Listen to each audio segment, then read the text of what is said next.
کیا ایسی کوئی بات ہے یا نہیں ہے؟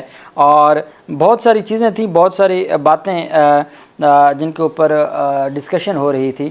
تو اب سمجھ یہ آیا ہے کہ ایسی کوئی چیز بیسیکلی نہیں تھی کہ جس کے اوپر ایسا واویلا مچایا جاتا. وہ کیا ہے؟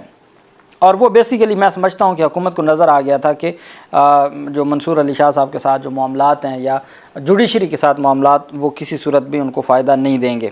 اچھا، نور عالم خان کی جانب سے جو بل پیش کیا گیا، پہلا ان کی جانب سے بل پیش کیا گیا جس میں کہا گیا جی کہ further to amend the constitution of Islamic Republic of Pakistan to move for leave to introduce a bill further to amend the constitution of Islamic Republic of Pakistan the constitution amendment bill 2024 article 184 میں. اب article 184 میں جو ان کی جانب سے، اب پہلے تھا صرف آرٹیکل 184، اب وہ امینڈمنٹس سامنے آ گئے ہیں کہ 184 میں کیا ہے. اب 184 تو تھی جس کے اوپر ہم دو باتیں کہہ رہے تھے کہ یا یہ ہو سکتا ہے کہ 184 میں جو سپریم کورٹ کو جو ججز ہیں سپریم کورٹ آف پاکستان کے، ان کو سیاسی کیسز سے الگ کیا جاتا ہے اور سیاسی کیسز صرف سنے جائیں گے یا دیکھے جائیں گے جن کی جانب سے جو ایک الگ سے بینچ بنایا جائے گا. لیکن اب جب وہ امینڈمنٹس سامنے آئی ہیں تو اس کے مطابق ریما عمر سینئر صحافی ہیں، ان کی جانب سے وہ امینڈمنٹس، حکومتی امینڈمنٹس کو سامنے لایا گیا ہے.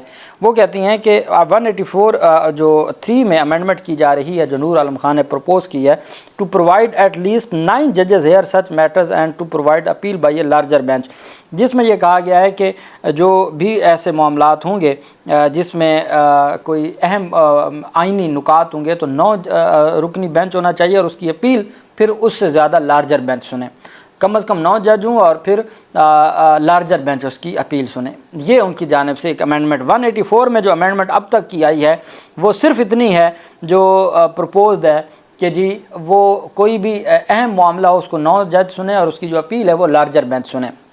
پہلی چیز. دوسرا نور عالم خان کی جانب سے جو پیش کیا گیا ہے وہ کیا ہے؟ نور عالم خان کی جانب سے جو پیش کیا جانے والا دوسرا اہم بل ہے وہ یہ ہے اچھا ایک سہیل سلطان ہے، انہوں نے بھی ایک بل پیش کیا ہے. ان کی جانب سے پینل کوڈ میں کیا گیا ہے. نور عالم خان کی جانب سے آرٹیکل 51، 59 اور 106. اب یہ ان کا کوئی تعلق ججز کی عمر سے نہیں ہے، ان کی عمر کی میعاد بڑھانے سے نہیں. پھر اس کے بعد آرٹیکل 177، 193 اینڈ 208 ہے. اچھا اب 177 میں آپ کو بتا دوں، 177 ہے کوالیفیکیشن آف ججز. اس میں جو امینڈمنٹ سامنے آئی ہے کہ بھئی وہ ڈوئل نیشنل نہیں ہونے چاہیے، یہ امینڈمنٹ 177 میں آئی ہے. اچھا اس کے بعد جو آرٹیکل ہے 193، وہ بھی میں آپ کو بتا دیتا ہوں کہ 193 کیا ہے. 193 ہے اپوائنٹمنٹ آف ہائی کورٹ ججز. اب اس میں بھی جہاں سپریم کورٹ کے ججز کے لیے ڈوئل نیشنلٹی نہ ہو، وہیں پہ جو ججز ہیں ہائی کورٹ کے ان کے لیے بھی نہ ہو. یہ 2 چیزیں ہو گئیں. تیسری آ گئی آرٹیکل 208. آرٹیکل 208 کیا کہتا ہے؟ جس کے مطابق اب میں آپ کو یہ بتاؤں گا کہ ججز کی اگر عمر بڑھانی ہو اور 65 سے 67 یا 68 سال 68 کرنا ہو تو وہ کون سا آرٹیکل ہے وہ بھی میں آپ کو بتاتا ہوں.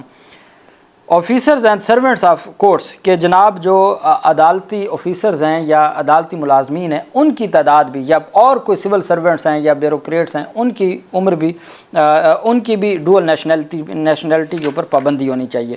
دی Supreme Court and the Federal Shariat Court with the approval of the president of high court with the approval of the governor concern میں makes rules providing for the appointment by the court of officers کہ جو عدالتی افسران ہیں، عدالتی افسران کی حد تک جو ہے وہ جو بیوروکریسی ہے عدالتی، ان کی حد تک بھی ان کی جو ہے اپنا ڈوئل نیشنلٹی نہیں ہونی چاہیے. اب جو ریٹائرنگ ایج ہے وہ آرٹیکل 179 ہے. 179 ابھی تک کہیں پہ، اب 179 میں عمر بڑھائیں گے تو ایکسٹینشن ایک طرح کی سمجھی جائے گی نا. 179 کہیں ابھی تک ڈسکس ہی نہیں ہو رہا. اب تک جو 27 پرپوزڈ امینڈمنٹ سامنے آئی ہیں اس میں 179 نہیں ہے. A judge of the Supreme Court of Pakistan, a judge of the Supreme Court shall hold office until he attains the age of 65 years. unless the sooner resigns or is removed from office in accordance with the constitution, کہ 65 سال ہے اس کی عمر اور 65 سال میں اس نے retire ہو جانا ہے. جیسے معزز چیف جسٹس غازی فیصل صاحب اکتوبر میں 16-17 اکتوبر کو 65 سال کی ان کی عمر مکمل ہو جائے گی, تو اس کے بعد وہ ریٹائر ہو جائیں گے, یا اس سے پہلے وہ ان کو کوئی ریموو کرے یا وہ ریزائن کر جائیں, جیسے جو سابق جسٹس نے کیا, ان کو ریموو کیا گیا مظاہر نقوی کو, اور دوسرے جج صاحب نے اعجاز الحسن صاحب نے ریٹائرمنٹ لے لی. تو لیکن 65 ایئر بس ختم.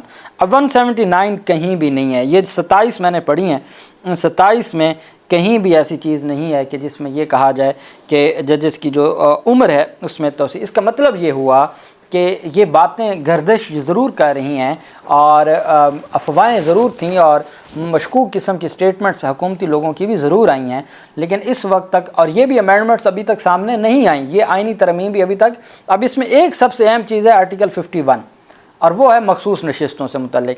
مخصوص نشستوں میں وہ واضح کرنا چاہتے ہیں, اور جو ایمبیگوٹی ہے وہ سپریم کورٹ آف پاکستان کے فیصلے کو غیر مؤثر کرنے کے لیے آرٹیکل 51 کو اس میں کرنا چاہتے ہیں.